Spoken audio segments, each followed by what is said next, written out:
नमस्कार। 2023 में जब कर्नाटक में कांग्रेस चुनाव जीती थी, उस समय सोशल मीडिया पर कई तरह के मीम चल रहे थे, जैसे कि ये या फिर ये। ऐसे तमाम मीम की बाढ़ के बीच में एक और मीम घूम रहा था, ये who will be the CM, DK Shiva Kumar और सिद्धरमैया।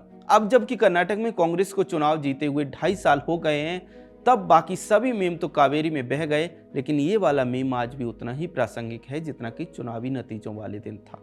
कांग्रेस के लिए आज भी सबसे बड़ा सवाल यही है कि सीएम किसे बनाए, सिद्धरमैया या फिर डीके शिव कुमार। मजे की बात यह है कि उस समय सिद्धरमैया और डीके शिव कुमार खुलकर एक दूसरे पर निशाना नहीं साध रहे थे, कुर्सी के लिए खुलकर गुत्थम गुत्था नहीं हो रही थी, लेकिन आज दोनों मैदान में आकर लड़ने मरने के लिए तैयार हैं। डीके शिव कुमार ने लिखा कि शब्दों की शक्ति ही विश्व की शक्ति है। उनका संदेश साफ है कि जो वादा उनसे किया गया था वो पूरा किया जाए। वादा क्या था? वादा था कि 2.5 साल सिद्धरमैया सीएम रहेंगे और फिर 2.5 साल के लिए डीके को बनाया जाएगा। वादा किसने किया था? कांग्रेस आलाकमान ने। और कांग्रेस आलाकमान में कौन है? सोनिया गांधी, राहुल गांधी और मल्लिकार्जुन खड़गे। लेकिन सूत्र बताते हैं कि सोनिया गांधी के कहने पर डीके शिव कुमार उस समय पीछे हटने को तैयार हुए थे। सोनिया गांधी ने उन्हें वचन दिया था कि वे 2.5 साल बाद उन्हें सीएम बनाएंगे, लेकिन अब वे अपना वादा पूरा करती दिखाई नहीं दे रही। सवाल है कि ऐसा क्यों सोनिया गांधी सिद्धरमैया को नहीं हटा देती? क्योंकि सिद्धरमैया मुस्लिमों की पसंद है।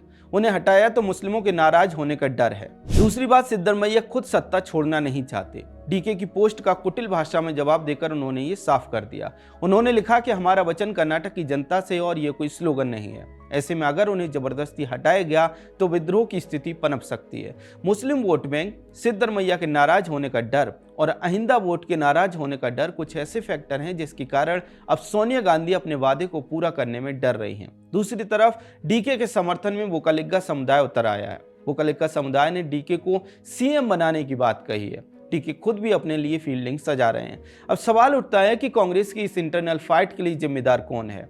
इससे पहले जब छत्तीसगढ़ में कांग्रेस की सरकार थी, तब भी भूपेश बघेल और टीएस सिंहदेव के बीच इसी फॉर्मूले के कारण राजनीतिक उठापटक हुई थी। तो देखिए, राजनीति के जानकार कहते हैं कि इसके लिए सोनिया गांधी और राहुल गांधी की राजनीतिक अदूरदर्शिता जिम्मेदार है। ये लोग उस समय मामला शांत करने के लिए इस तरह के फैसले लेते हैं जो बाद में पार्टी के लिए परेशानी का कारण बन जाते हैं।